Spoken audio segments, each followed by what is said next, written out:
Coucou, ici Coach Lisa Star, apôtre de Jésus. Alors, comme vous pouvez le voir, je suis fatiguée aujourd'hui. Et c'est parce que c'est le jour de la Passion. Et le jour de la Passion, on a tous souffert avec Jésus. On a décidé de méditer. Et la méditation, moi, aujourd'hui, m'a amené à faire le grand nettoyage à la maison. Donc, j'ai nettoyé en profondeur, j'ai un peu réarrangé. Il reste encore des choses à faire. Mais effectivement, ça représente la résurrection. Une nouvelle maison, voilà. Une nouvelle maison, ça ne veut pas spécialement dire changer de maison. Ça veut dire parfois changer l'aménagement, réaménager la maison, changer, déplacer les choses, parfois donner certaines choses, parfois jeter des choses. En tout cas, dépoussiérer, c'était nécessaire en tout cas. Même derrière les bijoux là, vous pouvez voir, il y en a beaucoup et ça reste encore à trier. Je vous fais cette introduction tout simplement pour vous dire que voilà, nous sommes prophétiques et donc nous faisons les choses prophétiquement. C'est-à-dire ce temps-ci, ce week-end, c'est un temps, ce vendredi du mois ainsi que le samedi, c'est un temps de méditation où on s'attend à ce que quelque chose change. Effectivement, le message d'aujourd'hui est destiné aux personnes qui boivent et à qui l'alcool ne fait pas spécialement du bien. J'ai eu vraiment à cœur, je ne sais pas pourquoi, si, j'ai quand même une idée, parce que j'ai déjà observé aussi l'effet de l'alcool sur moi, que ça change vraiment mon humeur. Mais aujourd'hui, j'avais cette parole, arrête de boire, maman, arrête de boire, maman. Oui, en effet, il y a des gens qui boivent en cachette, qui boivent chez eux, on ne peut même pas le savoir. Il y a même des gens qui boivent, qui font des choses et ils ne pensent pas que c'est lié. Or, l'alcool, c'est vrai que ça altère le caractère. Enfin, ça peut en bien ou en mal. Donc, l'alcool, c'est un peu comme la drogue, en fait. Si nous partons de l'écriture, dans la Bible, dans le livre de 1 Corinthiens, je me souviens plus exactement, je crois que c'est 6-10, mais je suis pas sûre, chapitre 6 peut-être. Mais c'est bien marqué que les ivrognes, toute une liste de caractères ne rentreront pas dans le royaume de Dieu. Donc ça veut dire que des drogués aussi, souvent on se dit mais la drogue n'est pas citée dedans alors c'est pas grave. Non, non, non, c'est un peu la même chose, ça altère le caractère en mal en fait.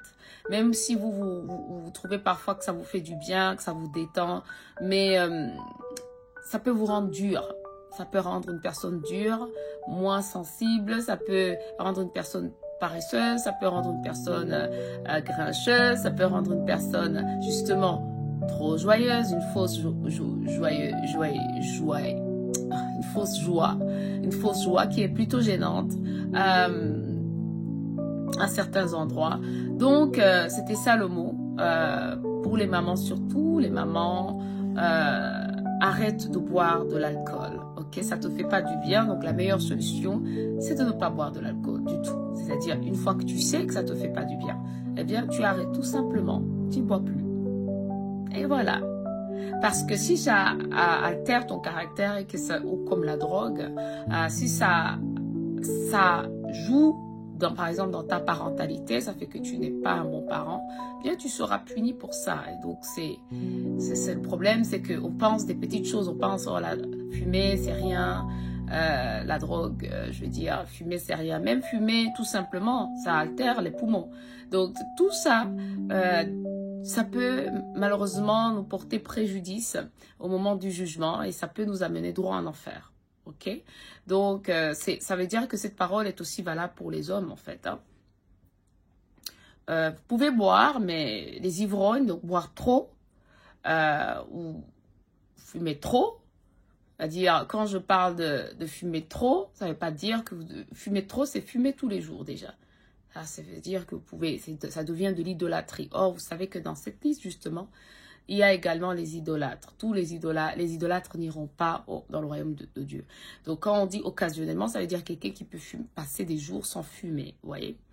Donc, c'est pour votre bien, c'est pour que vous sachiez la position du Seigneur par rapport à ça, du moins la position du Saint-Esprit.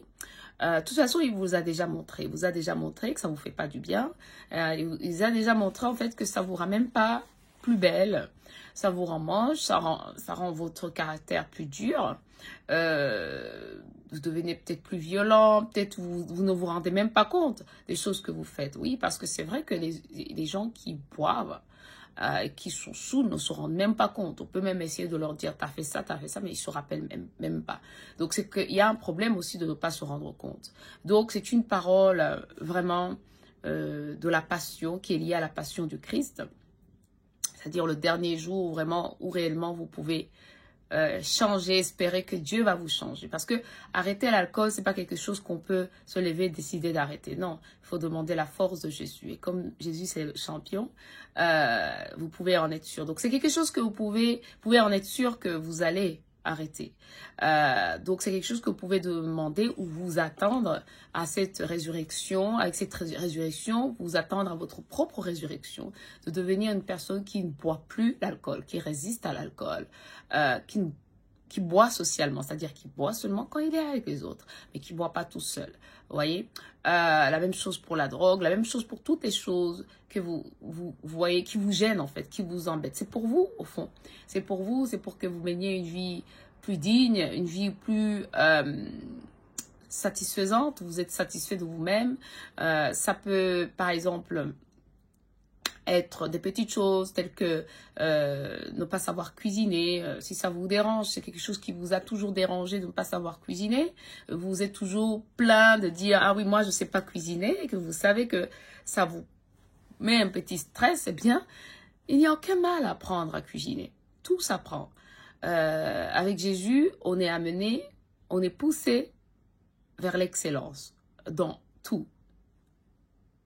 Essayez d'être excellent dans tout. Donc, on peut le faire, même apprendre à cuisiner. On commence petit à petit. Enfin, on profite surtout de cette période de Pâques pour se dire, ok, ça c'est quand Jésus sera ressuscité, je saurai cuisiner. C'est-à-dire, tout simplement, tu essayes. Tu prends un plat, tu le répètes et tu regardes. Et tu vas être fier de toi. Tu vas te rendre compte que, waouh, tu es capable. Tu es capable de le faire. Mais c'est juste que tu n'as jamais essayé et que peut-être tu manquais d'encouragement, de motivation. Mais c'est notre Seigneur Jésus-Christ, avant de mourir sur la croix là, aujourd'hui, c'est vendredi saint. Il veut absolument que tu profites de cette dernière chance pour être un bon parent, pour être un bon partenaire, pour être une bonne personne tout simplement, une bonne personne en général, une personne qui vit une vie, même qui se contente qui peut se contenter d'être seule parce que il vise l'excellence dans tout. Elle vise l'excellence dans tout. Elle est sociable malgré que le fait qu'elle est solitaire. Malgré que tu es solitaire, tu es quand même sociable. Et malgré le fait que tu es trop sociable, tu es quand même solitaire. Et ainsi de suite. Donc, tout le monde a quelque chose à demander à Jésus, justement, sur cette croix. Et donc, il faut vivre ce moment, ce vendredi saint, avec beaucoup d'intimité avec le Seigneur, beaucoup de silence, beaucoup même de deuil, de souffrance quand même, de vous rendre compte que en fait, tout ça, vous êtes fait souffrir tout seul. Vous êtes fait tout souffrir tout seul en décidant par exemple d'être méchant, en décidant par exemple de ne pas maîtriser vos émotions. Vous êtes fait mal tout seul en fait. Donc c'est en même temps une manière de souffrir, de se rendre compte que depuis lors, Jésus voulait vous sauver. Depuis lors, à chaque pas qui est passé, Jésus voulait vous sauver, mais il y avait toujours quelque chose peut-être qui vous aveuglait, peut-être il vous manquait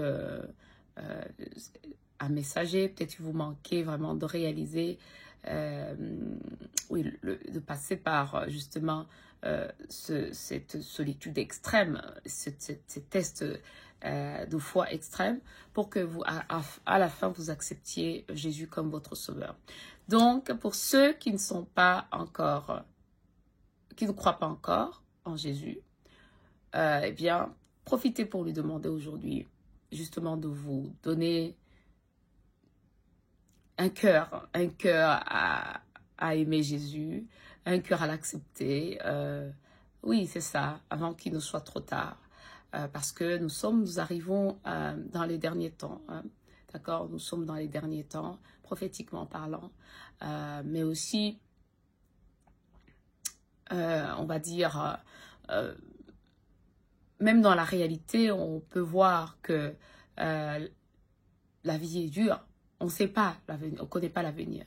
Donc, il vaut mieux avoir Jésus de son côté que d'être complètement tout seul actuellement. Donc, de commencer déjà à se préparer, garder sa lampe allumée, d'accord? Donc, cette parole est valable également pour les plus jeunes. Il n'y a aucune excuse parce que tout le monde sera tenu responsable pour tout ce qu'il a dit, ce qu'il a fait. Donc, ça concerne les plus jeunes et peu importe, évidemment, l'âge, même le sexe, le genre ou la culture. Il n'y a aucune excuse, nous sommes tous sur la même terre, donc Dieu exige de nous que nous soyons excellents dans tout, que nous essayons d'être excellents dans tout, d'accord? Allez, sur ce, bonne fête de Pâques. Ciao!